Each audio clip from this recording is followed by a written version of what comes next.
친한 사람들끼리 만나면 요즘 어떻게 지냈어? 이렇게 물어보는데 이제 책 좋아하는 분들, 출판계에 계시는 분들을 만나면 요즘 무슨 책 읽어? 이런 걸 막 물어봐요. 그래서 이제 전정환 대표님이 워낙 책을 많이 읽으셔서 제가 가끔 여쭤보고 또 우리 유튜브 이제 새로 열었으니까 와서 재밌는 책이나 좋은 책 있으면 소개 좀 해주시면 안 될까요? 하고 여러 번 여쭤봤는데 그때마다 조선이 만난 아인슈타인을 소개해야겠다라고 말씀을 하셔서 처음에는 아인슈타인은 좀 상대성 이론하고 어려울 것 같아서 이렇게 좀 생각했는데 몇 번이나 걸쳐서 이 책을 너무 강력 추천하셔서 전정환 대표님을 모시고 강력 추천한 책, 요즘 읽는 책, 그래서 이 책에 대해 소개하고 싶다고 하셔서 모셨습니다.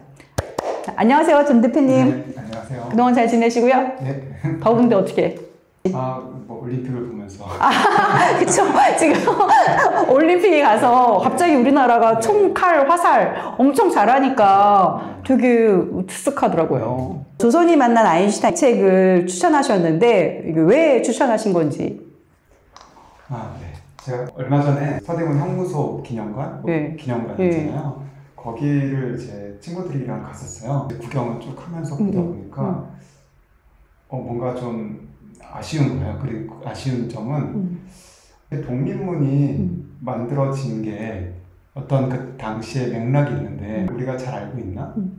그리고 거기에 있는 사람들, 우리나라의 근대 한국을 만든 사람들이 이야기들이 있는데 그게 너무 납작하게 그냥 콘텐츠가 그냥 이렇게 언제 뭘 했고 언제 무장투쟁을 했고 뭐 했고 이런 식으로 있다라는 생각이 들었어요. 사실은 정말 기념을 하려면 그분들의 삶, 그분들이 왜 이런 걸 했고 하면서 또 의도하고 다르게 또 시대적인 상황이 다르게 흘러가면서 또 되게 힘들게 되기도 하고 서로 굉장히 의기투합했다가 서로 갈등이 돼서 그런 좀 안 좋은 사건들도 있고 그런 이야기들 자체가 어떻게 보면 굉장히 우리가 기려야 되는, 기억해야 될 일이라고 생각이 드는데 그런 것들을 기억하고 있지 않다라는 생각이 좀 되게 아쉬웠는데요. 근데 그곳에 가기 직전에 조선이 만난 아인슈타인을 읽었어요. 읽었기 때문에 저는 이분들에 대한 어떤 삶에 대해서 엄청난 감동을 받고 또 민태기 작가의 특유의 그런 부분들이 있거든요. 그 시대를 읽으면서도 그 사람들의 삶에 대해서 굉장히 존중감을 가지고 바라보는 태도가 있다는 생각이 좀 들었어요. 그래서 그런 것들을 이제 보면서 굉장히 감동을 받는데 제 친구들한테 그거를 전해주기가 너무 어려운 거예요. 그래서 이제 이 책을 주변에 널리 알려야겠다 생각하게 되었습니다. 처음에 이 책을 어떻게 발견하셔서 보시게 되신 건가요? 네. 처음에 시작은 민태기 작가의 이제 첫 번째 책이 판타레이라는 책이죠. 2021년에 나온 책인데요. 민태기 작가는 아주 독특하신 분이에요. 알고 보니 저랑 나이 같으시더라고요. 1971년생이시더라고요. 네, 경제인, 유체역학 과학자. 그래서 이런 우주선에 들어가는 아마 동력을 얻기 위해서 유체역학 이런 거를 연구하시는 분이라고 알고 있는데 이분이 쓴 이제 판타레이라는 책은 유럽의 근대 과학사에 대해서 쓴 책으로 보이지만 실제로는 그 당시에 새로운 지식인들, 과학자, 예술가 등등 이런 분들이 어떻게 이제 형성이 됐으며 그들이 근대 유럽에 어떤 중요한 기여를 했느냐를 굉장히 잘 기술한 책입니다. 그래서 이분의 관점이 저는 굉장히 배울 점이 많았고 또 판타레이라는 그게 아마 라틴어일 텐데요. 모든 것은 흐른다라는 것이거든요. 그 유체역학에 대한 거기도 하지만 실제로 우리의 삶이나 시대 이런 것도 흘러서 이때 굉장히 옳다고 생각해서 했던 것들이 실제 다른 결과를 낳기도 하고 이런 식의 과정들을 이야기를 해서 이분이 가진 어떤 세상에 대한 관점 이런 것들에 굉장히 공감을 했습니다. 그런데 그 책이 아무래도 한국에 대한 얘기가 아니라 유럽에 대한 얘기이기 때문에 좀 우리가 유럽이나 근대 서구 문명의 영향을 많이 받았기 때문에 우리에게도 도움이 되지만 조금 아쉬운 부분이 있었는데 이분의 페이스북에서 이제 조선 말 그리고 우리나라의 근대에 대한 책을 쓰고 있다라고 해서 바로 기다리고 있다가 바로 나오자마자 읽었습니다. 읽으셨구나. 자, 이제 그 민태기 조자님은 이제 저희가 만나보진 않았는데 양력으로 보면 이제 공학도이시고 뭐 기업에 근무하셨다가 지금은 이제 소장님으로 계시는데 좀 독특하시더라고요. 이력 자체가. 네. 이과 쪽에 계시는 공학도가 이렇게 또 역사학자인 네. 것처럼 네. 자세히 발굴해서 인물들을 발굴해내고 하셨는데 일단 조선이 만난 아인슈타인을 아직 안 읽은 분들도 많으실 테니까 간단하게 책 내용을 한번 좀 소개해 주셨으면 좋겠어요. 네. 책 제목이 사실 조선이 만난 아인슈타인이니까 과학 책이겠구나라고 생각을 하시겠지만 과학에 대한 얘기도 있지만 사실 그 시대의 어떤 지식인들, 근대를 만든 지식인들, 특히 청년들이 어떤 고민을 했고 어떤 노력을 했고 이런 과정들을 쭉 볼 수 있는 책이라고 저는 생각을 하고요. 이 책에서 사실 아인슈타인이 등장하는 부분은 사실 일부분이에요. 아인슈타인이 직접 등장하는 건 아니고 이제 3.1운동 이후에 그때 이제 아인슈타인이 일본을 방문하는 시기가 있었는데 그때 한국에 이제 아인슈타인을 오게 하려고 한국의 지식인들이, 과학자들이 굉장히 노력을 하고 근데 그것이 결과적으로 이렇게 오도록 하지는 못했지만 이 청년들에게 아인슈타인의 그때 상대성 이론이나 또 아인슈타인의 행보가 굉장히 상징적인 의미가 있었던 것 같아요. 그때 유대인들이 나라가 없는 상황이었고 근데 아인슈타인이 히브리 대학을 설립을 이제 하게 되었고요. 그래서 나라도 없는데 대학을 설립하고 그런 모습이라든지 이런 것들을 어떻게 보면은 그런 상징성을 가지고 또 한편으로는 당시에 독립운동에 대한 자각을 하게 되었는데 그거를 바로 어떤 항일 무장투쟁으로 가신 분들도 있지만 과학자들은 자신이 이제 근대적인 지식을 이제 청년들 그런 지식을 널리 알려야겠다 해서 전국 순회 강연을 다닌 그 부분이 이제 조선이 만난 아인슈타인인데요. 이것은 책에 어떻게 보면 그 시대 1919년 이후에 딱 중심에 있는 것이고 실제 시작은 1884년에 갑신정변 그때의 청년이었던 서재필 그때부터 시작이 돼서 이 책은 서재필로 시작해서 서재필로 끝나는 그쵸. 그런 부분이 있고요. 또 그리고 1900년대 초반의 청년들 지금 그때 한일 이제 우리가 강제 합병이 되면서 경술 국치가 되는 그 시기의 청년들이었던 사람들 그들은 또 어떤 모습이었나 그런 것들을 한 10년, 20년 단위로 당시의 청년들이 어떤 상황에서 고민을 하고 실천했는지를 볼 수 있는 되게 좋은 책이라고 생각이 듭니다.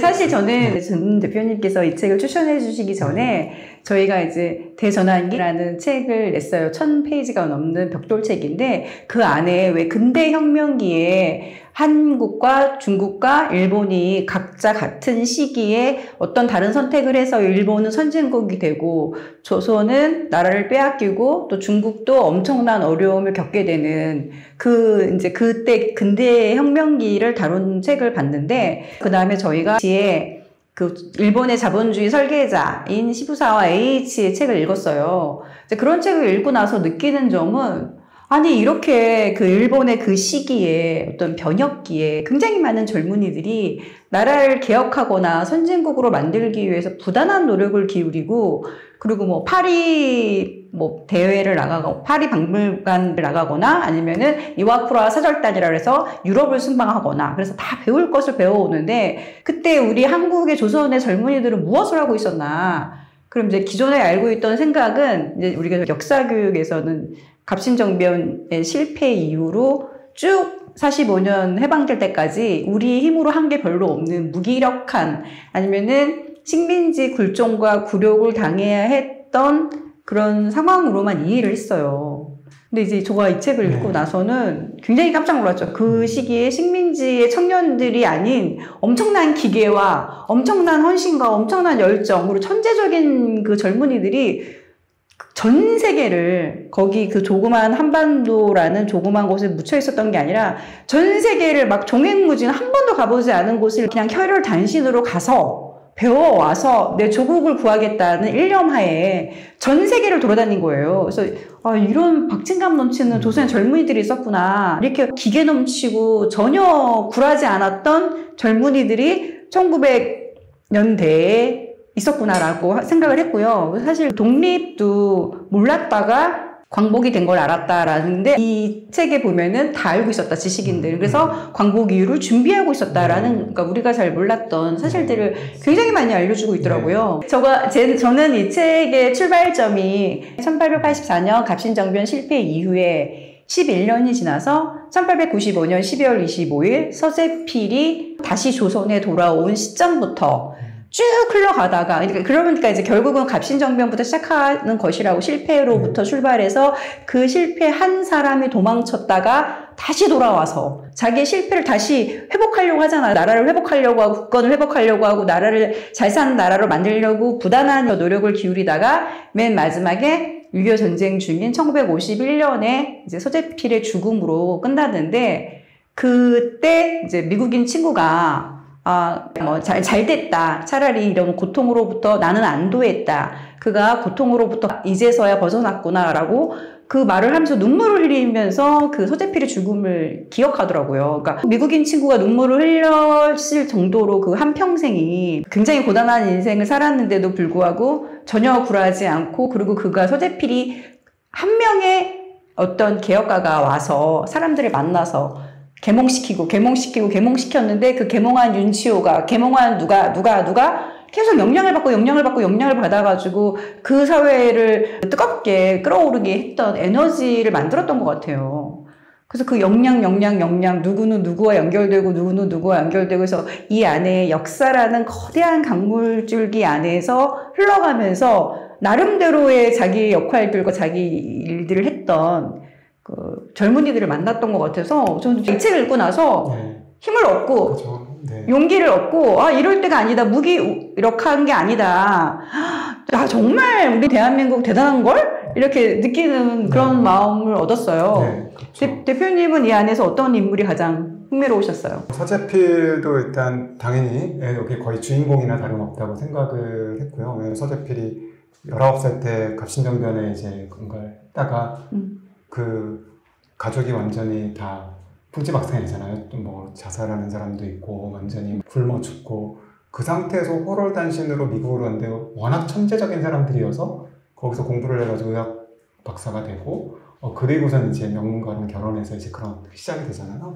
그런 부분도 그렇지만 저는 그때 바로 다음 세대는 이제 1896년 서재필이 돌아왔을 때잖아요. 그때 이승만에 대해서도 솔직히 다시 보게 됐어요. 제가 이승만에 대해서 그냥 보수, 그때 하야를 해야 될 때 안 했던 그 노인의 이미지만 가지고 있었는데, 청년이었을 때 그는 서재필이 만든 배제 학당에서 영어로 교육을 받고 토론을 하고 그 한 20살 정도에 뭔가 갑오 개혁에 또 동참을 했다가 감옥에 가고 인생이 참 우리가 그들의 인생에 우리가 단편만 보고 이때의 모습은 그때의 그 사람의 잘했던 부분이든 과오든 보지만 청년기의 그의 삶에서 어떤 영향을 주었는지가 우리 역사에 다 있는데, 그런 것들을 우리가 좌냐 우냐 이런 거에 의해서 너무 그러니까 너무 그거를 안 보려고 하거나 너무 그것을 포장해서 보려고 하거나 이러고 있는 게 좀 아닌 것 같다 싶다라는 생각이 들어요. 그리고 그 다음 세대로는 사실 안창호, 여운형 그분들은 굉장히 두루두루 존경받는 분이라고 저는 생각이 드는데요. 그분들은 1900년대 이제 그 우리가 경술 국치가 있을 때 을사늑약이랑 그 시기에 20대를 보냈던 분들이더라고요. 근데 그런 분들은 특히 안창호 선생님 같은 경우는 도산이라는 호가 저는 몰랐거든요. 도산공원에 가면서도. 근데 도산이라는 호가 안창호 선생님이 그때 하와이로 이제 다들 한인들이 일자리를 찾아서 이제 이주를 했던 시기니까 그때 하와이 섬이 딱 떠오르는 걸 보면서 거기에서 이제 뭔가 나라의 미래라든지 이런 걸 생각하면서 도산이라고 섬도자에 아마 산자겠죠. 네, 그렇게 하셨다라는 것도 알게 되고, 근데 이제 하와이에 있는 분들이 이제 아무래도 돈을 벌고 경제적으로 되다 보니까 그분들이 이제 20년 정도 지나서 15년, 20년 정도 지나서 3.1운동 때 이제 자각을 해서 그분들이 뭔가 해야겠다 라고 생각한 게 이제 일어난 거잖아요. 안창호 선생님이 대표적으로 이제 기치를 내걸었고, 안창호 선생님에게 영향을 받은 당시 20대 그 당시 하와이에서 갑부집 아들이었던 황진남. 그렇죠. 황진남. 네, 황진남이 캘리포니아 대학에 딱 입학을 했는데 그 3.1운동을 딱 보고선 이럴 때가 아니다 해서 자퇴를 하고 그 상해로 안창호를 따라와서 임시정부에 합류를 하고 우여곡절 끝에 이제 황진남이 베를린으로 가게 되고 또 거기에서 나중에 파리로 가게 되고 프랑스 여성이랑 또 결혼을 하고 이분이 나중에 또 이제 45년에 한국으로 와서 여운형과 같이 좌우합작하는 그쪽에 이제 노력을 하다가 결과적으로 그런 것들이 이제 실패를 겪고 이분이 말년에는 오키나와에서 이제 돌아가셨다고 하는데 이게 거의 디아스포라? 그렇죠. 네, 유대인 디아스포라 마찬가지로. 역사인데 그 천재인데 우리나라의 천재인데 디아스포라인 거예요. 근데 유대인의 디아스포라는 또 다른 형태. 근데 이런 분들이 근데 이런 분들이 아까 말씀하신 것처럼 서재필이 다 이렇게 영향을 준 것처럼 많은 영향을 이제 사람들에게 주었고 특히 1920년대 초반에 당시에 20대 초반이었던 분들 그분들이 도쿄 대학이나 뭐 와세다 대학이나 이런 데 유학을 많이 가셨는데 이 청년 지식인들도 역시 자각을 해서 그들이 이제 아인슈타인의 상대성 이론을 전국에 순회 강연을 하면서 했던 이 과학자들 이분들은 어떻게 보면 이분들의 노력이나 그런 것들이 없었으면 우리나라가 근대에 정말 그 과학 기술 중심으로 이렇게 산업화를 하고 성공할 수 있었을까.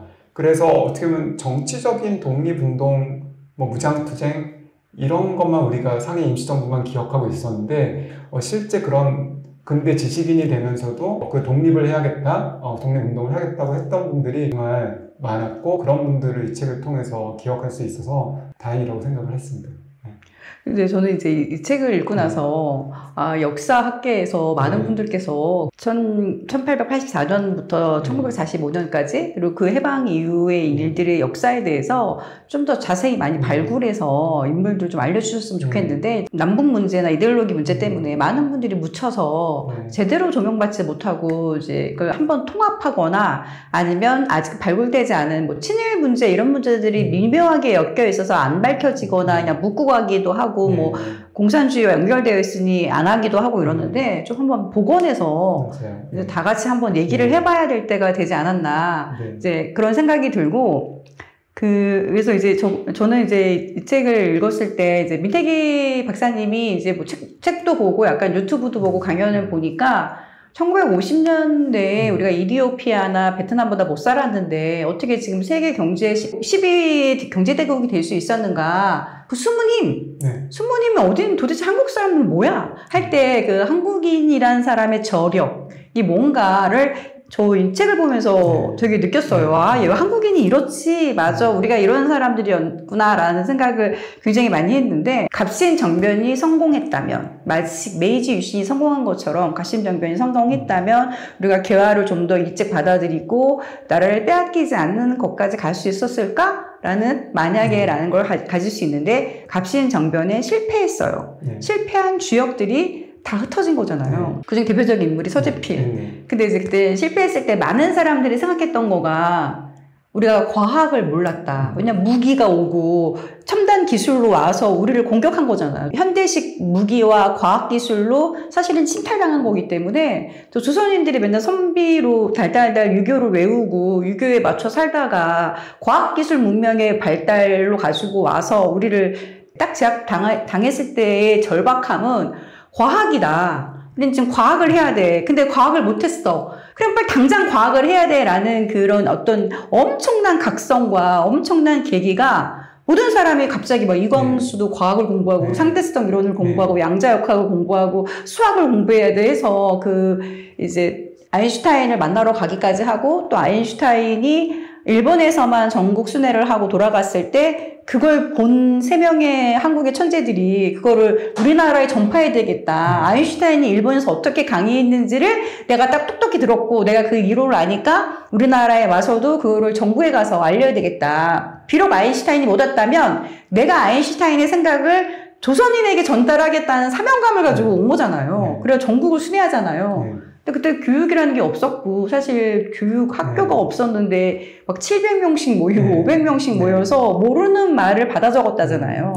받아 적는 사람 저 수학 모르는데 이 아인슈타인의 물리와 이런 걸 받아 적는 마음은 얼마나 처참하겠어요. 그러니까 나는 모르는 말인데 저 말을 몰라서 우리가 나라를 빼앗기고 기회를 얻지 못했다며 아 저걸 정말 알아야 된다는 절박함으로 그러니까 그 기사에 보면은 내용 다 모른다. 다 처음부터 끝까지 강의가 수학 공식이었는데 그 사실을 알던 사람들은 쉽게 이해할 수 있겠지만 아마 일반 대부분은 몰랐을 것이다. 그러나 자리를 비우지 않고 그대로 앉아서 처음부터 끝까지 다 받아 적었다. 저는 그러니까 모르는 수학을 모르는 물리를 받아 적어가면서 그걸 알려고 노력했던 조선인의 마음 있잖아요. 그래서 저는 너무 뭉클하더라고요. 어떻게 저럴 수가 있지? 우리나라 사람들 진짜 대단하구나. 자부심 같은 거 약간 느꼈었어요. 그때 전국 순회 강연을 했을 때 어떻게 보면 상대성 이론을 이해하는 것 자체가 중요하기보다 말씀하신 것처럼 그렇게 막 과학이 중요하고 학습하려는 거 그리고 거기에 되게 놀랍게도 되게 세련되게 공연도 놓고 뭐 그런 어떻게 신문물 되게 그런 것들을 경험하는 그런 장이기도 했던 것 같아요. 그래서 그게 1920년대에 굉장히 우리가 할 수 있었던 하나의 되게 중요한 그런 거였던 것 같다라는 생각이 들었고요. 그래서 1930년대로 넘어가면서는 이게 굉장히 일본도 군국주의화되고 그 만주국 생기고 일본도 총리를 막 암살하고 하면서 완전히 군사 중심으로 가잖아요. 그 시기에 이제 청년들은 또 되게 힘들었겠다라는 생각이 또 한편으로 이걸 보면서 들었어요. 당시에는 무장투쟁을 했던 사람들이 되게 많았고 그 김일성도 사실 그런 그때 당시에 20대였던 사람이더라고요. 그래서 그때는 조금 더 막 강경하게 막 이렇게 했던 사람도 있었고 또 안창호가 이제 수양동의 사건으로 1938년 정도에 고문으로 이제 죽고 나니까 그때 지식인들이 완전 겁먹었던 것 같아요. 그때 이광수라든지 뭐 윤치호 이런 사람도 윤치호는 물론 뒤로는 다 이렇게 독립운동을 돕는 약간 그런 행동을 했지만 그런 분들이 이제 굉장히 뭔가 친일적인 행각을 보였잖아요. 이 책을 읽으면서 생각이 든 게 우리가 친일이라고 하면은 굉장히 하나로 보게 되는데 이게 지금 조선 말 대한제국 될 때와 해방이 되기 직전과 사실은 40-50년의 텀이 있잖아요. 네네. 이 앞에서 친일과 뒤에 친일이 되게 다른 것 같다는 생각이 했어요. 네. 물론 둘 다 되게 어떤 나라에 반하는 그런 일을 한 건 사실이지만 1884년에 갑신정변을 했던 분들 중에 서재필이 있었고 거기에 뭐 박영효라든가 뭐 여러 사람들이 있었잖아요. 그런 분들 중에 서재필은 미국으로 갔지만 상당수는 일본으로 갔죠. 당시만 해도 일본이 그렇게 군국주의적인 그런 것들을 보이지 않았던 시기였고, 그러니까 우리가 되돌아가서 좀 상상력을 발휘해야 될 것 같아요. 지금의 뭐 일본의 그 이후의 모습을 보고선 그때 일본에 대해서 다들 이렇게 판단했을 거야. 이렇게 생각하기엔 어려울 것 같고, 당시에는 근대화를 하려고 할 때 사실 그때 김옥균 같은 경우도 그 전에 수신사로 일본에 갔다가 국가에서 보내주면 가서 봤더니 신문물을 보고 나니까 뭔가 근대화를 해야겠다 이렇게 했던 사람이잖아요. 근데 그런 사람들이 그런 노력을 했는데 그 좌절하고 또 일본은 점점 제국주의의 모습을 보이고 하는 상황에서 이 사람들도 그러니까 변화에 간 모습이 있는데 미국으로 간 사람들은 근데 조금 다른 입장을 가졌던 것 같아요. 그래서 우리나라가 일본이나 유럽과 다르게 근대화를 그 청년들이 주인공이 되지 못했을까 생각을 해보면 그런 식으로 국제 정세가 강대국이 너무 여러 흐름이 있는데 상황에 따라서 러시아로 간 사람도 있고 중국으로 간 사람도 있고 미국으로 간 사람도 있고 일본으로 간 사람도 있어 다 다른 모습을 보였던 것 같고요. 그러니까 그들은 뭘 해보려고 하다가 좌절하기도 하고.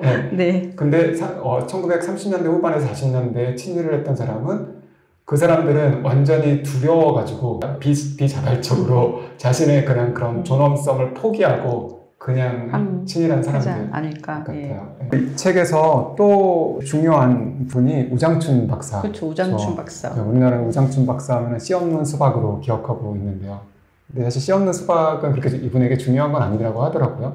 또 오히려 뭐 한국의 이제 다양한 이제 채소라든지 쌀 이런 거 종자 그리고 제주의 감귤 산업도 우장춘 박사 덕분에 정말요? 네, 된 거라고. 근데 우장춘 박사가 또 중요한 이유는 뭐 처음에 근대화를 위한 의도로 했지만 우장춘 박사의 아버지는 사실상 극단적인 친일파라고 얘기가 되어지는 그래서 암살까지 당한 우범선이라는 분이고 우범선 씨가 사실은 갑신정변 때 동조를 했겠죠. 그런 분인데 이분이 나중에 명성황후 시해의 주동자 중에 그렇죠. 한 분이잖아요. 그 다음부터 이제 일본으로 도망가고 막 일본인이랑 결혼하고 이렇게 살았는데 그분의 아들이 이제 우장춘 박사라는 거예요. 예.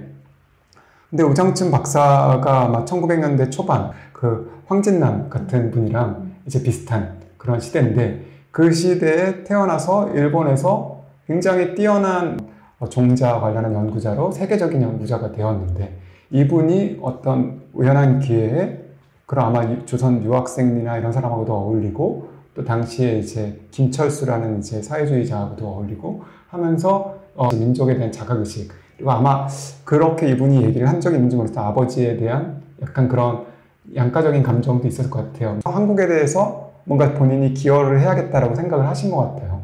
1945년에 일본이 패망할 조짐을 이분은 이미 알고 잘 나가던 회사를 그만두고 5년간 무직으로 있으면서 이제 계속 쉬면서 한국에 갈 기회를 보고 있었던 것 같아요. 근데 1950년 한국전쟁이 발발하기 직전에 이분이 한국으로 오고 그때 한국에서는 우장춘 박사 워낙에 유명하니까 과거에 이제 우범선 이런 거는 사실 여기서 중요하지도 않을 만큼 너무나도 압도적으로 뛰어난 과학자였던 거죠. 그분이 한국에 오기를 바랬던 거고 오셔가지고 계속 종자 연구를 해서 지금 그런 기여를 하셨잖아요. 그래서 1959년에 이분이 이제 국가 훈장도 받으셨는데 돌아가시기 직전에 그때 이분이 이제 유언처럼 하신 말이 조국이 나를 이제 인정했다. 근데 그게 사실 본인이 사실은 아버지의 죄를 본인이 저지르는 게 아니잖아요. 예. 그리고 그 아버지 오범선이라는 분도 처음부터 죄를 저지르려고 했다기보다는 제가 생각하기에는 청년들이 어떻게 보면 근대화를 하려고 하다가 그 중에서 여러 분파가 생기고 그 시대가 막 역동해서 그런 죄를 저지르는 어떤 상황이라고 생각이 드는데 그 아들이 그렇게 국가에 기여하는 과학으로 이런 걸로 이어지는 모습이 우리가 이런 걸 기억을 해야 된다. 씨 없는 수박을 기억할 것이 아니라 우장춘 박사의 삶, 그가 왜 그렇게 했는지 그런 삶을 보면서 우리가 좀 숙연해지기도 하고 존경심, 진짜 존중감을 느껴야 된다는 생각이 들었습니다. 그 진짜 이 안에 나오는 인물들이 되게 복합적인 분들이세요. 그런데 그 안에 우장춘 박사 진짜 복합적인 인물이신 거잖아요. 그러니까 뭐 그 오범선인 그 아버지가 군 대대 높은 분으로 을미사변에 개입이 굉장히 깊숙이 되어서 명성황후의 마지막 처리까지 가담할 정도로 엄청난 역할을 했는데 그때 당시에 모든 민중이나 모든 사람들의 감정은 그 한나라의 왕비를 그 명성황후를 죽이다니 그 거기에 조선인이 관여하다니라는 부분 아마 굉장히 안 좋았을 것 같아요. 근데 이제 높은 신분의 사람이 거기에 개입을 했을 때 왜 그랬을지에 대해서 좀 퀘스천 왜 개입을 했을까라는 생각이 조금 들긴 하고요. 그 다음에 그 밑에 고영달이라든가 이런 사람들도 다 지금 이승만과 연결되어 있고 독립운동과 연결되어 있잖아요. 그럼 이게 조선의 왕조를 닫고 이제 민주주의를 하겠다는 건지 아니면 그런 걸 하려고 그렇게 한 것인지 아니면 독립운동가들과도 어쨌든 그 연결이 안 되는 건 아니고 또 다 되는데 근데 왜 그 명성황후 시해 사건에 개입되어 있는가 이 부분 상당히 알 수 없는 미스테리 상황인 거고 도망쳐서 일본인 아내와 낳은 아들이 우장춘인데 사실은 이런 질문에서 이렇게 생각이 돼요. 그러니까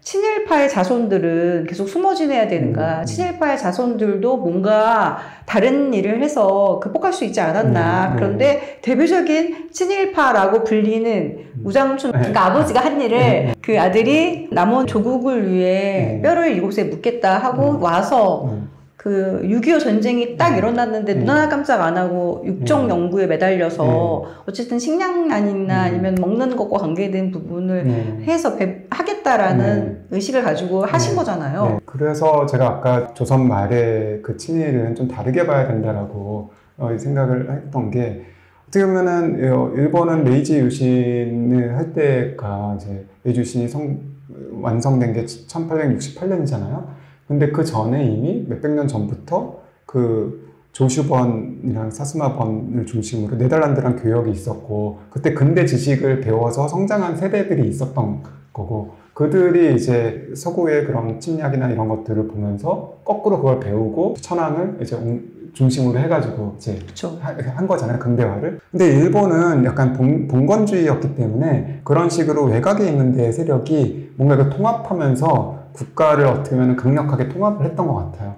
근데 우리나라는 조선은 굉장히 중앙집권적으로 굉장히 딱 그 통제 하에서 움직이고 있던 곳인데 북학파의 이제 박규수의 제자를 중심으로 이제 갑신정변의 주역들이 있는 건데 새로운 문물을 공부했던 사람들이 뭔가를 우리도 해야 된다. 그분들이 이제 일본의 수신사로 가서 보니까 너무 얘네가 빠른데 우리가 빨리 이제 성장해야 된다. 이렇게 됐던 거였기 때문에 그때 우범선의 절박함, 그 나라가 지금 이러다가 망한다. 그 절박함은 그 자체로는 인정을 해줘야 된다. 네, 근데 그것을 그렇게 행동을 한 것이 굉장히 잘못된 것이고 이후의 상황으로 봤을 때 이분은 씻을 수 없는 죄를 지은 것이 맞지만 그 아들이 일제강점기의 시기를 보내고 해방을 맞이할 때 본인이 그 선택하는 거. 그래서 이거는 저는 돌아보면 우리가 정답이 있는 것 같지만 지금 이 순간 우리도 세상이 어떻게 돌아갈지 모르잖아요. 미래가. 그런 상황에서 내가 어떤 결정을 할 것이냐 그리고 그 결정이 나중에 잘못되든 잘되든 내가 존엄성을 지키면서 결정할 거냐의 문제로 봤을 때 우장춘의 굉장히 많은 고뇌 끝에 했을 것 같다는 생각이 드는 거예요. 그래서 너무 전 대단하다는 생각을 했습니다. 네. 평생에 걸쳐서 그 아버지가 한 일에 대한 어떤 부담을 잊고 그를 극복해서 조국을 위해 뭔가를 하고 싶다. 조국이라고 말하잖아요. 사실 어머니도 일본 사람이고 자기 아내도 일본 사람들이고 가족들은 다 일본에 있는데 본인은 조선 이제 한국을 조국이라고 생각하고 조국을 위해서 이제 죽을 때 아까 대표님 말씀하신 것처럼 고맙다. 조국이 나를 인정했다. 그 말을 하고 3.1 이제 죽는 걸 그러니까 마지막에 어쨌든 이루었다. 고맙다. 조국이 나를 인정했다.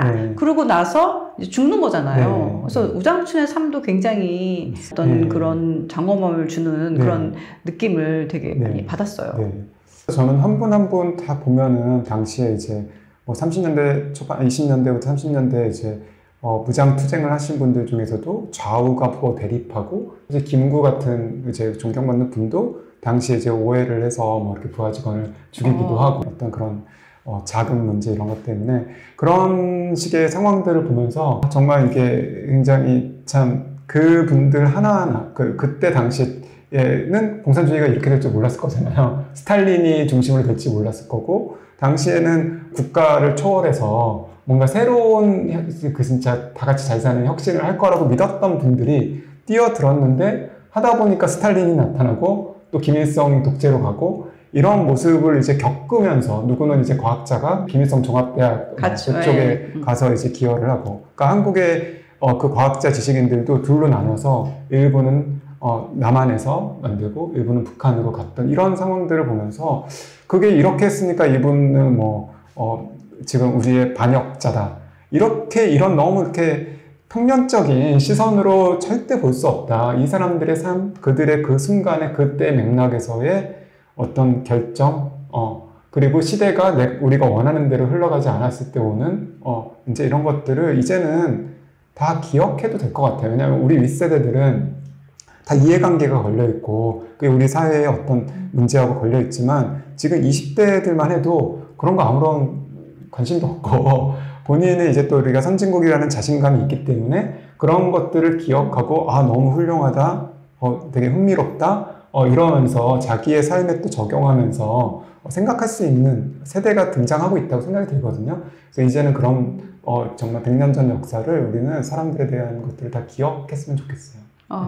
저는 이 책의 처음부터 끝까지 승리했다, 완성했다가 아니라 6.25 전쟁과 그 이후에 여전히 그 비극적인 상황, 4.3이라든가 그 이후의 비극적인 상황까지로 끝나요. 그러니까 갑신정변의 실패로 인한 출발점에서부터 그 실패점을 딛고 11년 만에 돌아오는 서재필부터 서재필이 죽고 6.25 전쟁과 그 이후의 좌우 대립까지가 이 책의 전반이잖아요. 그렇게 따져보면 사실은 굉장히 다 비극적이고 비참하고 서로 안 좋은 실패 이야기, 어떤 걸 하려고 노력하였으나 안 되기도 하고 안 되기도 하는 과정이었는데 그 안에 굉장한 에너지를 가지고 그것을 안 된 게 아니라 되고 있었던 과정이더라고요. 이 책에서 그러니까 제가 느꼈던 처음부터 끝까지 주장하고자 했던 것 중에 하나는 당시 조선이 구한 말이 그 외세 열강들에 의해서 침탈당할 때 수동적으로 당하거나 거기 있는 모든 사람들이 악소리도 못하고 받아들일 수밖에 없었다라는 게 아니라 그 안에 굉장히 뛰어난 젊은이들이 있었고 그 젊은이들 젊음을 바쳐서 미국에도 갔다가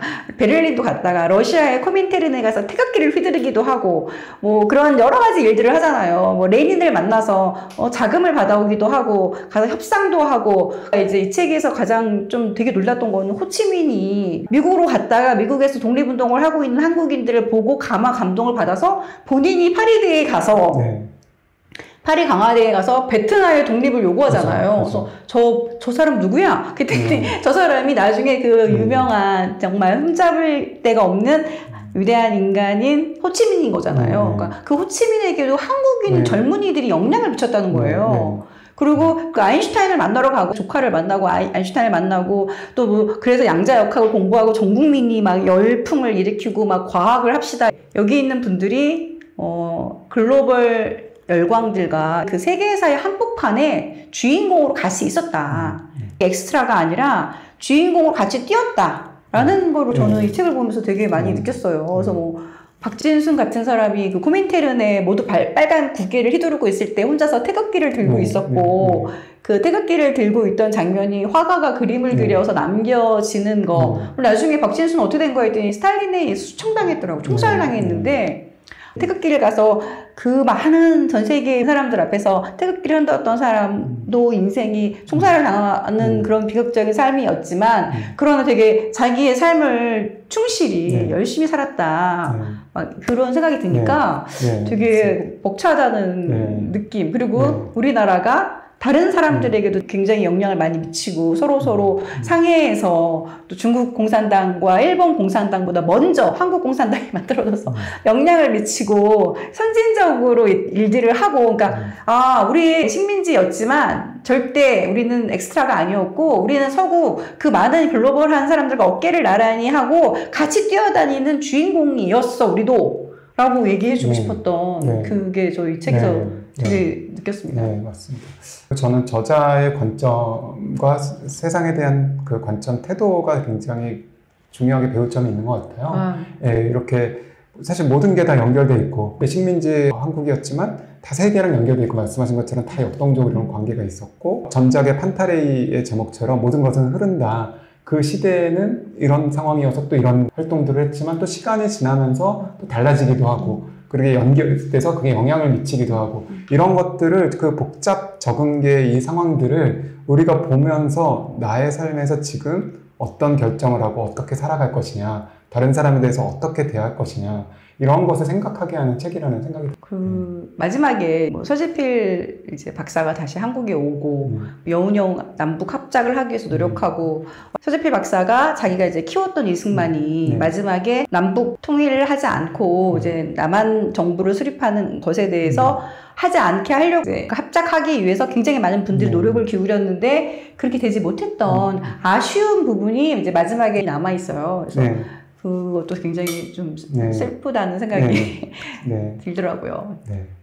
역사의 흐름에서 어쩔 수 없었던 상황이긴 한데 전정환 대표님께서 강력 추천하는 책이라고 하셔서 강제로 저도 이 책을 읽고 왔는데 그래서 이제 강제로 읽은 사람 근데 이 책을 읽고 나서 제가 느끼는 감정은 패배주의적인 우리 식민지 시대의 조선이 굉장히 패배주의적이었다. 그러니까 저는 한국이라는 어떤 한 페르소나를 둔다면 한국은 6.25 전쟁도 겪었어, 일제치하도 겪었어, IMF도 겪었어. 너무 불쌍한 한 명의 페르소나라고 생각했어요. 그래서 한국이 너무 많은 상처가 있고 너무 많은 그 어려운 일을 당했기 때문에 어떤 일에 있어서 기계를 못 피거나 어떤 일에서 이렇게 익스트림하게 물질주의를 쫓거나 어떤 일을 할 때 한국은 과거에 그런 상처들이 있었지 트라우마들이 있었지 라고만 생각을 하거나 이제 학습된 무기력 같은 거를 저도 이제 생각을 했었는데 이 책을 읽고 나니까 전혀 그렇지 않다. 한국은 굉장히 역동적이었고 활발했으며 그리고 머물러 있지 않고 전 글로벌을 향해 나아가려고 했고 진짜로 종횡무진 왔다 갔다 하면서 자기의 꿈을 찾으려고 했고 국권을 회복하려고 했고 그다음에 그 이유가 자기 자신의 성공이 아닌 같은 민족의 성공을 위해서 노력했다 이런 점들을 되게 많이 느꼈어요. 그래서 책의 처음부터 끝까지 마지막에 남북이 갈라지는 상황에서 책이 끝나지만 그들이 뿌렸던 씨앗들 한국 사람들이 미국이 하와이 노동자 이민이어가지고 굉장히 비참한 삶을 살다가 그 이후에 굉장히 비참하게 미국 사회에 정착했다고 생각을 했는데 그 하와이 노동자들이 캘리포니아에 가서 엄청 부자가 돼가지고 비행기 대대를 만들고 그 와서 공군을 창설하고 그래서 만들었던 미국의 MIT와 같은 대학교를 한국에도 만들어라. 지금 교육, 과학 중요하다라는 거를 민중들이 다 이렇게 주장해가지고 인하대학교가 인천의 제물포의 인과 하와이의 하가 합쳐져서 인하대학교가 만들어지고 막 이러잖아요. 그러니까 거기에 하와이나 미국에 있는 교민들이 기부한 돈이 100만 달러가 넘고 그러니까 이렇게 많은 돈 십시일반. 무슨 일만 있으면 우리 뭐 금모으기 운동하듯이 민족에 누군가 어렵다. 그럼 십시일반 다 돈을 모금해가지고 주고 그걸 위해서 내 돈을 학교를 세우라고 주고 이런 일들을 굉장히 많이 했더라고요. 그래서 지금과 같은 시기에 사실 변혁기이긴 한데 이런 시기에 조선이 만난 아인슈타인 우리가 그 아인슈타인을 만날 수 있었으면 아인슈타인만한 우리도 될 수 있다. 세계적인 수학을 난제들을 막 풀고 그래가지고 막 상을 받고 이러신 천재적인 분들도 막 등장하고 그러잖아요. 그래서 기계 상해 임시정부 때 거기에 있었던 분들 단체 사진 찍은 걸 보면은 이 식민지의 이들이 시무룩하게 모여 있는 게 아니라 굉장히 활기차게 멋지게 하나도 기죽지 않은 모습으로 사진을 찍었더라고 단체 사진을요. 내가 만약에 식민지 치하에 2등 국민이 되어 있는데 저런 단체 사진을 찍을 때 저렇게 기계 있게 자신 있게 우리는 지금 식민지인데 말이야 전혀 기죽을 거 없어 꺾이지 않을 거야 우리는 독립을 할 거고 국권을 찾아올 거야 어떤 강한 확신과 믿음을 가지고 그런 그 멋진 자세로 자신 넘치는 자세로 단체 사진을 찍는 모습에서 다시 한번 조선 아인슈타인을 만나러 갔던 그 조선의 마음 조선의 태도, 조선의 열정, 조선의 그 젊은이들을 읽을 수 있어서 되게 좋았던 것 같습니다. 네. 대표님 덕분에 네. 잘 알려져 있지 않았던 그 시절에 모던보이들, 혁명가들, 세상을 바꾸려고 했던 사람들, 더 좋은 국가를, 한국을 만들려고 했던 사람들의 이야기를 읽을 수 있었습니다. 네. 저는 대표님이 추천해주신 그 페터 비에리의 삶의 격? 네네. 그 책을 읽는 시기에 또 이 책을 같이 읽었거든요. 네네. 그러면서 이제 두 책이 막 이렇게 같이 제 머릿속에서 생각이 들면서, 생각이 드네요. 왜냐면 삶의 격인 그 스위스 철학자인 페터 비에리는 인간의 존엄성을만 연구를 한 거고, 내가 나에 대한 존엄성, 내가 상대에 대한 존엄성, 상대가 나에 대한 존엄성을 지키는 행동. 그런 삶. 어떤 정답이 없는 결정이지만 내가 존엄성을 가진 결정이냐 네, 이런 것들을 되게 중요하게 여긴 것 같아요. 그런 것들을 이제 보면서 이 분들이 한 분 한 분의 삶을 보게 되는 거예요. 우리가 어떤 시대 속에서 살고 있는데 시대도 흘러가고 나도 흘러가고 네, 그런 상황에서 계속 그런 존엄성이 헤쳐지는 어떤 챌린지를 받는 상황들이 있잖아요. 그때마다 뭔가 그걸 지키고 결정하려고 했던 상황 또는 이제 부득이하게 서로 간의 존엄성을 해치게 되는 상황이 되었을 때 그 비극적인 상황, 슬픔 이런 것들을 느끼게 되었어요. 그래서 어떻게 보면 말씀하신 것처럼 아까 그 사진에 얘기한 것처럼 이분들은 되게 당당했던 스스로 존엄성을 지키려고 했던 분들이고 그런 힘들이 다 성공하지는 못했지만 그쵸. 그런 것들이 있었기 때문에 지금 우리가 이어지고 있다. 그래서 지금 우리의 청년들이 존엄성을 잃지 않고 결정하고 갈 수 있으면 좋겠다. 그런 생각을 하게 되었습니다. 네. 와, 존엄성 너무 멋진 말씀이십니다. 네. 종종 나오셔서 좋은 책 소개 부탁드리도록 하겠습니다. 오늘은 전정환 대표님의 강력 추천, 조선이 만난 아인슈타인 이렇게 해서 같이 이야기를 나눠보는 시간이 되었습니다. 자, 그럼 또 다음 시간에 만나기로 하겠습니다. 감사합니다. 네, 감사합니다.